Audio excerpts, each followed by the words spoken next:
قرآن پاک کتنی محفوظ کتاب ہے. آئیں آج ذرا اس نقطے کی جانب نظر کرتے ہیں. واصف علی واصف رحمۃ اللہ تعالی علیہ فرماتے ہیں کہ یہ کتاب بہت ایسی کتاب ہے جو اتنی مکمل ہے کہ اس میں نہ ایک لفظ اللہ کا اضافہ کیا جا سکتا، نہ ایک لفظ شیطان کی کمی نہیں نکالا جا سکتا، خنزیر لفظ کو نہیں نکالا جا سکتا. انا نحن نزلنا الذکر وانا لہ لحافظون، بے شک ہم نے ہی یہ ذکر اتارا اور ہم اس کی حفاظت کرنا. 1400 سال سے آج تک جتنے کلمی نسخے لکھے گئے، جب ایک کو دیکھ کے دوسرے کی باری آتی تو کچھ نہ کچھ فرق آ جاتا. اور عربی اتنی کمپلیکیٹڈ، کمپلیکس، پیچیدہ، شش و پنج اور ورطہ حیرت میں ڈال دینے والی زبان ہے کہ اس میں لفظ قلب، دل، قلب، کتا. انعمتا، تم نے مجھ پہ انعام کیا. انعمتو، میں نے تم پہ انعام کیا. الحمدللہ، حل کیا ہے یا تو سب تعریف اللہ کے لیے. نعوذ باللہ، الحمد آ گیا ہاں یہاں سے تو برائیوں میں معنی ہے. عربی میں آئین کے لیے 100 معنی ہے، شیر کے لیے 100 ورڈ ہے.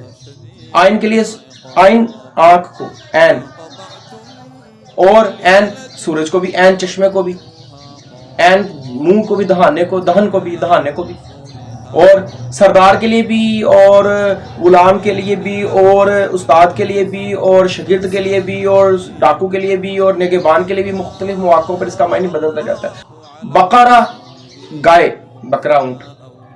قلب دل، قلب کتا. کل کہہ دیجئے، کل کاف ڈنڈے والا کھا لیجئے. اتنی کمپلیکس لینگویج اور اتنے سالوں سے محفوظ، اور اس میں زبر زیر کی آج تک ہیر پھیر ہو نہیں سکی. کیا یہ قرآن پاک کا اعجاز نہیں؟ یہ واحد کتاب ہے، واحد کتاب جس کے بارے میں تمام مکاتب فکر اور تمام دنیا کے اسکول آف تھاٹس کا کم از کم یہ عقیدہ اور یقین ہے کہ اس میں حروف میں زبر زیر میں کمی بیشی نہیں ہوئی.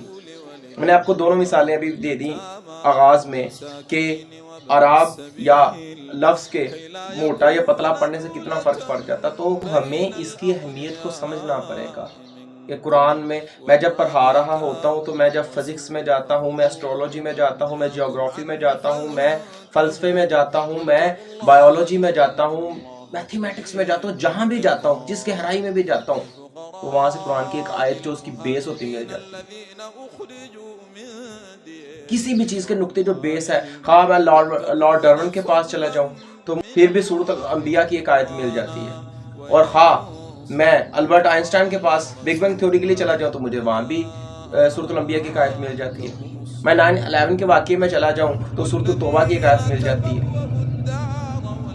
قرآن کل اگر کسی سچویشن میں پھنس جاؤں اور مشکل کا رستہ نہ ملے تو وَلَقَدْ خَلَقْنَا الْإِنسَانَ فِي كَبَدٍ اور إِنَّ مَعَ الْعُسْرِ يُسْرًا مل جاتا. تو Quran and Islam is the complete code of life. زبان سے کہہ بھی دیا لا الہ تو کیا حاصل، دل و نگاہ گر مسلمان نہیں تو کچھ بھی نہیں. اقبال نے اس لیے کہا ہے مسلمان اگرچہ توحید میں ہے گرم جوش، مگر دل ابھی تک زنار پوش. اس تلوار کی زد میں ہے، اس لباس کی پیراہن کی جو اوپر تلوار پہنتے اس کی زد میں ہے، جو بتوں کی عبادت کرنے کے وقت پہنی جاتی تھی یا ہے. مسلمان اگرچہ توحید میں ہے گرم جوش، مگر دل ابھی تک زنار پوش.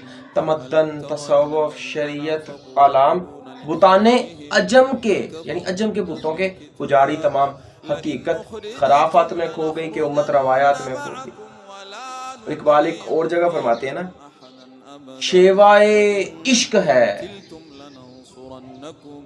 آزادی دہر آشوبیت. زمانے میں جتنی برائیاں، سختیاں، مشکلیں، تنگیاں نا اشوب ہیں، شیوائے عشق ہے آزادی دہر اشوبی، اور تو ہے زناری بت خانہ ایام ابھی. عشق فرمودہ و قاصد سے سبق گاوے عمل. بادشاہ حکم دیتا ہے اور سب سے امپورٹنٹ اور تیز کام ملک میں بادشاہ کا فرمان پہ عمل اور اس کی تعمیل ہوتا ہے، اوبے کرنا ہوتا ہے اس کو. لیکن عشق فرمودہ بادشاہ کے یعنی فرمان دینے والے سے اور قاصد لے کے جانے والے سے سبق گاوے عمل. عقل سمجھی ہی نہیں مانیے پیام ابھی.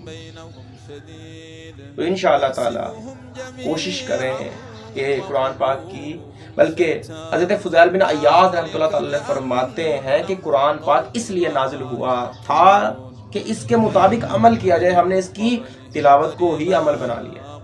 تو قاری قرآن صاحبان، ایک تو وہ جو قرآن کی تلاوت نہیں کرتے وہ تلاوت کریں، اور جو تلاوت کرتے ہیں اس کو سمجھنے کی کوشش کریں. اور جو فَاسْأَلُوا أَهْلَ الذِّكْرِ إِن كُنتُمْ لَا تَعْلَمُونَ کے تحت کہتے ہیں جی ہمیں آگے پوچھو، ہم عالم ہیں یا ہمیں پتہ ہے یا قرآن پڑھتے ہیں، لیکن وہ فقہ کی گہرائیوں کا خود ساختہ مطالعہ نہیں کرتے، بلکہ جو لکھا اس کو رٹا مار کے آتے ہیں، عوام کو مسئلے بتاتے ہیں. ان کی بھی داریاں سفید، عوام کی بھی داریاں سفید، نہ عوام کو کچھ پتہ نہ ان کو، کیونکہ ان کے پاس چند مسائل ہیں جن پہ اقبال نے کہا نا، قوم کیا ہے، قوموں کی امامت کیا ہے، یہ کیا جانیں گے بیچارے 2 رکعت کے امام. تو اپنی سوچ وسیع اور بڑا کرنے کی ضرورت ہے نا، کہ ہم گہرائی میں جائیں گے نا تو کسی کو خاص سمجھ آئے یا نہ آئے، لیکن وہ اس کو پک کر کے اس کے دماغ میں بھی رستہ کھلتا ہے. کوئی نیا ایک مشکل لفظ ہم کسی دوسری زبان کا یا اپنی زبان کا سیکھیں تو اس سے ہمارے دماغ میں 70 لفظوں کی جگہ بنتی ہے نئے کی. چلیں، امید ہے مجھے کہ آج کی ویڈیو امپریسو رہی ہوگی، کیونکہ اوروں کا پیام اور ہے اور میرا پیام اور ہے، عاشق درد مند کا طرز کلام اور ہے. اللہ حافظ. ملتے ہیں اگلی ویڈیو میں، اور حوصلہ افزائی کے لیے میرے پیج کو، فیس بک پیج کو لازمی فالو کیجیے اور یوٹیوب چینل کو سبسکرائب کیجیے. ہو سکے اچھا لگے تو ویڈیو کو شیئر کیجیے. کیونکہ نیکی کی بات کو آگے پھیلانا صدقہ جاریہ ہے. جب تک کوئی ویڈیو دیکھتا رہے گا، اس کے دل میں خیال آتا رہے گا، عمل تو دور کی بات ہے، تو آپ کو ثواب ملتا رہے گا. اور آپ دعا کریں کہ مجھے اللہ تعالیٰ مزید طاقت عطا فرمائے کہ میں اس فیلڈ میں، اس میدان میں مزید آگے بڑھ کے کام کروں. اللہ حافظ.